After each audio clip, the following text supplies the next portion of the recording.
I have been in this field for a good many years, and sometimes it feels like I'm saying the same thing over and over and over. What's interesting to me is here we're talking about Project Rachel, and yet, indeed, what is the need for Project Rachel? Because if we listen to the national professional mental health organizations, abortion carries no psychological health risks, certainly none greater than childbirth. And that flies in the face of the stories that you will read about, the stories, the thousands of stories that I have heard, and the stories that you hear from women and men impacted from abortion, both in this country and abroad. Indeed, post-abortion trauma is not a Catholic issue. It is not a U.S. issue. It is a human issue. Why? Because abortion represents, to those who are negatively impacted by it, it represents an intentional death experience, and as such is capable of causing traumatic re-experiencing, avoidance, and hyperarousal. Now, I'm going to go into that in a minute, but we only have a few minutes because today I have about 10 minutes to cover 40 years of research. 30 years are covered in this 2-page handout, and so I'll give that to you. It's right in the back. There are other studies back there that I would recommend that you picking up. These studies are a little bit difficult to get through, so my job is to try and just synthesize them if I can today. I will say this about post-abortion trauma. It has generally been greeted with more openness outside of the United States than within the United States, which is curious to me. For example, just recently, the British Journal of Psychiatry published a very important piece by Priscilla Coleman it's a meta-analysis, and the American Journal of Psychiatry would never have done so. So we've seen this repeatedly, and many authors have to publish internationally. I speak to you both as a clinician and a researcher and as someone that does consulting with attorney generals throughout the United States on abortion-related litigation. I take it as a truism that the patient's perception of the abortion event is determinative. That means I, as a therapist, cannot impose, well, I read that abortion doesn't cause any mental health problems, and therefore what you are telling me you're experiencing isn't real. You really, believe it or not, that does happen, and it happens all too frequently. And sadly, the American Psychological Association in 2008 provided a report to the American people that basically says abortion, when compared to childbirth, carries no increased relative risk. I would submit to you that that is incorrect.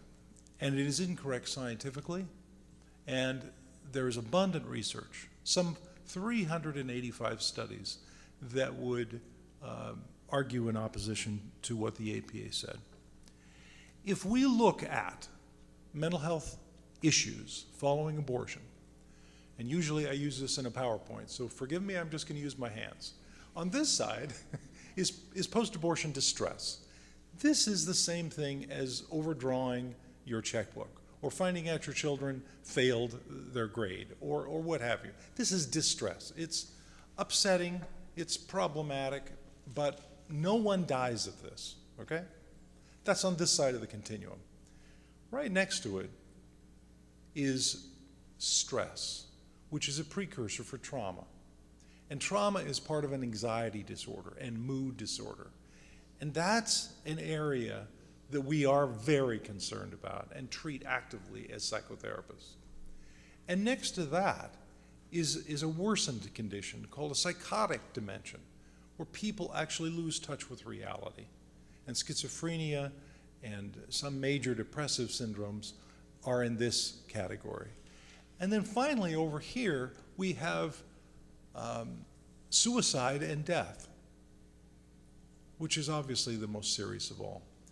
So if you look at post-abortion reactions across this continuum, you see on the left a very minor reaction all the way to the potential for death. And you should know that when compared to delivery, the best studies identify abortion carrying a 6 times greater risk of suicide. Now, I don't know where the APA got their information, but I tell you that it's really wrong.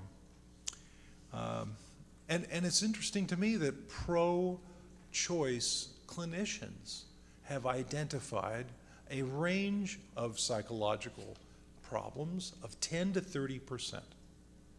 And existing quantitative research, and that, I mean, is different than qualitative, where we're looking at smaller sample size and less empirical indices. When we look at quantitative research, we see a range of 10 to 60% of individuals impacted by abortion across that continuum. In terms of traumatic stress, let me just say this, that the American Psychiatric Association in 1987 included abortion as a type of psychosocial stressor that is capable of causing anxiety disorders and mood disorders. Abortion was a type of psychosocial stressor capable of causing this. Well, in 1994, they took that out. In 1992, we published the first study identifying abortion as traumatic. And I think that the political incorrectness of this is overwhelming. If we look at the major world literature on abortion, we find 4 types of mental illness that have been consistently identified, and they are as follows, in this order. Substance abuse. Substance abuse is chronically linked to abortion. Why? Because people are self-medicating. They're dealing with trauma, they're dealing with grief, they're dealing with unresolved issues surrounding this intentionally caused human death experience. That is followed by suicidal ideation. If abortion were the removal of tissue, if it were the same as going to the dentist's office and getting a cavity repaired, it would be illogical to have this kind of major psychiatric response. We would question that. But because we listen to what patients say, and they're the ones that have taught me, and it is they who are the ones that inform research, that suicidal thinking is serious. I see no other way out except to end my life. Indeed, one woman did so in New Jersey, and this case just went to trial this year. She hung herself and left a note saying, "And now I can be with my unborn child in heaven." The next most frequent is anxiety disorders. And they range from generalized anxiety to obsessive compulsive disorders to PTSD, to phobic responses. These are serious, and these require professional attention. And then lastly, depression, mood disorders. And when you look at these, the common symptoms are people disconnecting from life. And they're disconnecting because they're carrying a burden, a secret shame, an unacknowledged grief and loss that they are increasingly finding too heavy to lift. Abortion is associated with a higher risk for negative psychological outcomes when compared to other forms of perinatal loss and with unintended pregnancy carried to term. There's a question about, well, how do you compare abortion if you're going to do a study? Do you take abortion and compare it to women with no abortion? Do you take an abortion and compare it to women who deliver? Or do you take an abortion and compare it with women who have an unintended pregnancy and deliver? Well, the problem is pregnancy intendedness and wantedness varies considerably across a continuum. And so some people argue, well, you have to have this and you have to have that. The research is clear. Both the early research, and by early I mean 1973 on up to 1985, that early research was formative. In all psychological sciences, we rely upon early clinical reports, anecdotal information, small sample size, to establish the reality of a syndrome. Epidemiologically, then we start looking at with larger studies, and that is exactly what we have found. In larger studies, Coleman found, for example, an increased risk of 81% for mental health problems when she examined over 800,000 women in her meta-analysis. She found 10% of all mental health problems can be linked directly to abortion. She found the increased risk for anxiety disorders was 34%. For depression, it was 37%. For alcohol abuse, it was 110%. And for marijuana use, it was 220%. And suicide, increased risk for suicide, 155%. Now, I want to say this, that there have been 4 meta-analyses which are the most rigorous quantitative studies available in science. There have been 4 of these across 50 million abortions. Now that's pathetic, but at least it's something.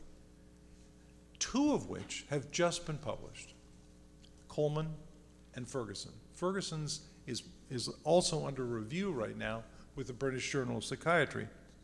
But Ferguson basically corroborated the same thing Coleman found. I was part of the team that did the first meta-analysis, and we did this in 1987, along with Jim Rogers and Ann Speckert and Wanda Franz. And we found then there was an increased risk for 55,000 women were predicted to experience negative psychosocial outcomes from abortion in a 1-year period. And there was the likelihood of 10,000 women who would be hospitalized in a psychiatric facility as a result of their abortion. We also found in this meta-analysis that compared to any control group, women who had an abortion had increased risk for mental health problems. A 1990 study basically confirmed our earlier study, and now larger studies, Coleman and Ferguson, have supported the prior 2 meta-analyses.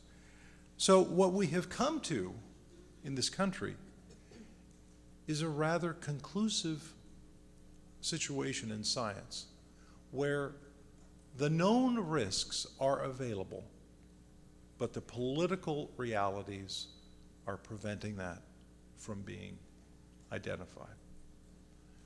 What is wonderful about Project Rachel is that you can debate the percents until the cows come home, but make no mistake, there are some women and men who are grievously psychologically injured by their abortion.